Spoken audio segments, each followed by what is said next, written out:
હવે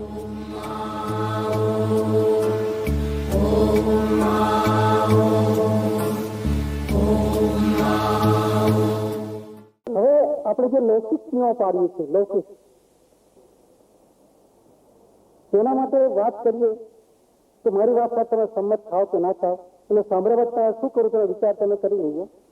આત્મા તમે શું આચરણ કરું તે પણ તમે નક્કી કરજો, એનો આગ્રહ મારો નથી. પરંતુ આ બાબતના ધર્મ સાથે કોઈ સંબંધ નથી. માણસ બહાર રીતે શુદ્ધ રહે તે જરૂરી છે, પરંતુ તેની પાછળ ધર્મની જોડે તો જરૂર નથી. દાખલા તરીકે સ્ત્રીઓને ઋતુધર્મ વખતે 4-5 દિવસ ઘરમાં અડકવા દેવામાં આવતા નથી. હવે આ બાબતમાં વૈજ્ઞાનિક કે શારીરિક કે આરામની જરૂર છે, પરંતુ ધર્મને તેની સાથે કોઈ નિસ્બત નથી, કોઈ બાદ નથી. ધર્મને કોઈ સંબંધ નથી, ધર્મને કોઈ સંબંધ નથી. તેવી જ રીતે સુવાળ વખતે પણ સારી રીતે આરામની જરૂર રહેશે, પરંતુ સ્પર્શાસ્પર્શ સાથે કોઈ સંબંધ નથી, કોઈ નિસ્બત નથી. ધર્મની સાથે સંકળાયેલ નથી. તમે તમારા પોતાના નીતિ નિયમ મુજબ જે કરો, પણ જે ધર્મનું આચરણ કરવામાં આવે છે તે યોગ્ય નથી મારી દ્રષ્ટિએ.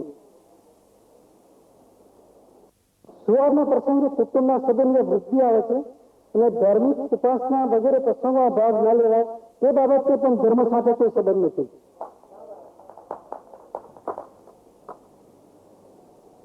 કુટુંબના સભ્યો મૃત્યુ પામે ત્યારે સૂતક પાડવામાં આવે છે, તો તે બાબતથી પણ ધર્મ સાથે સંબંધ નથી. એ આપણો લૌકિક વ્યવહાર છે.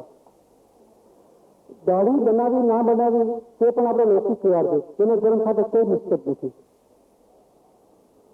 ઉપવાસ એકતાના બાબત જણાવવાનું કે તે કરવાનો હેતુ સ્વાસ્થ્યની સુખાકારી પૂરતું મર્યાદિત રહે તો ઠીક છે, પરંતુ ધર્મ સાથે સાંકળી લેવું તેવું માનતો નથી.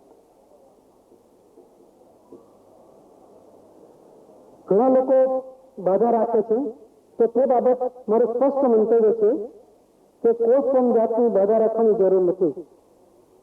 જે બાધા રાખે છે બાધા રાખવાની કોઈ જરૂર નથી. તમે તમારા ઈષ્ટદેવનું સ્મરણ કરો, એ તમને ચોક્કસ મદદ કરશે. બધા એ બી આપણા નિર્ભર મનોબળનું કારણ છે, બાધા રાખી તે બી. પરમ તત્વ તમારે શું જરૂર છે તે મુજબ મેળવી આપશે.